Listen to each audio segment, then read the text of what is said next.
Saudara, lebih dari sepekan berada di pengungsian, korban bencana Gunung Semeru di Kecamatan Pronojiwo, Lumajang, Jawa Timur mulai mengeluhkan terserang penyakit. Gejala penyakit yang dikeluhkan pengungsi diantaranya sesak napas. Mengeluh sakit, sejumlah pengungsi warga desa Supiturang, Kecamatan Pronojiwo, Lumajang memeriksakan kesehatannya di posko kesehatan di SD Negeri 4 Supiturang. Selain sesak napas, gejala penyakit yang juga dirasakan pengungsi adalah pusing dan gatal-gatal. Memastikan kesehatan pengungsi, petugas menyatakan stok obat-obatan masih aman.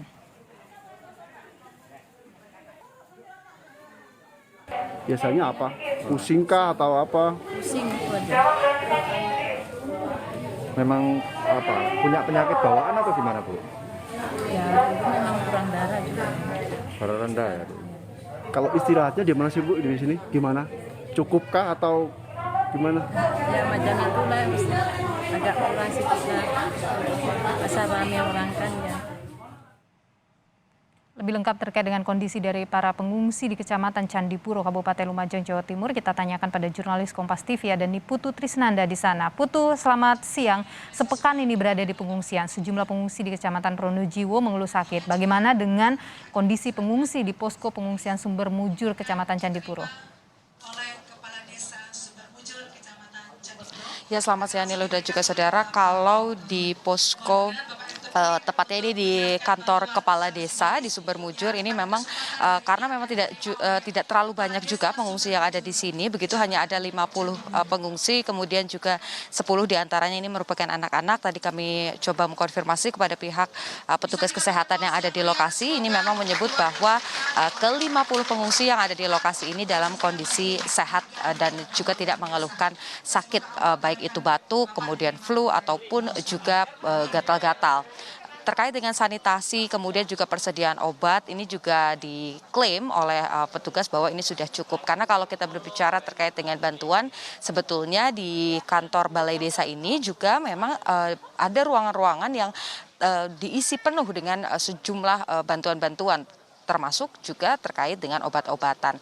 Dan hari ini juga Nilu dan juga saudara ada kedatangan dari Menteri BUMN Erick Thohir yang juga kembali menambah pasokan ataupun juga persediaan obat-obatan dan juga sembako di lokasi ini. Tidak hanya itu, kedatangan dari Erick Thohir sendiri, Nilu, ini juga untuk memberikan bantuan maksud kami bantuan ataupun juga alat tulis untuk anak-anak, karena memang tujuannya, harapannya nanti setelah adanya relokasi, kemudian juga sudah memiliki hunian tetap, fasilitas-fasilitas umum ini sudah kembali disediakan, harapannya ini nanti anak-anak bisa kembali bersekolah begitu. Dan untuk sementara sampai dengan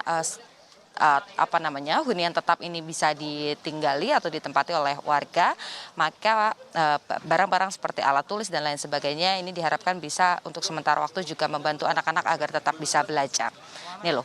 Baik, Putu, masker ini kan dibutuhkan ya untuk menghindari debu, abu vulkanik dan juga untuk mencegah penyebaran COVID-19 karena kita masih dalam situasi pandemi. Bagaimana dengan stok masker di sana? Berbicara terkait dengan stok masker, sampai dengan saat ini disebutkan bahwa memang ini masih cukup, dan kalau tadi dihitung berapa jumlahnya atau tahan sampai dengan berapa lama, ini masih bisa bertahan stoknya sampai dengan 1 bulan ke depan.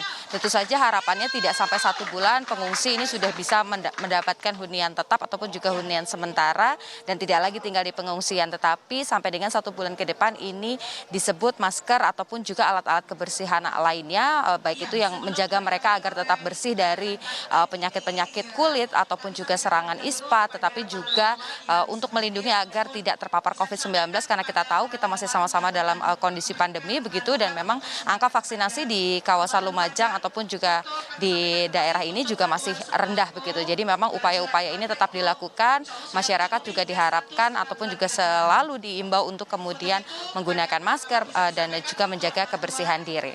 Nih loh.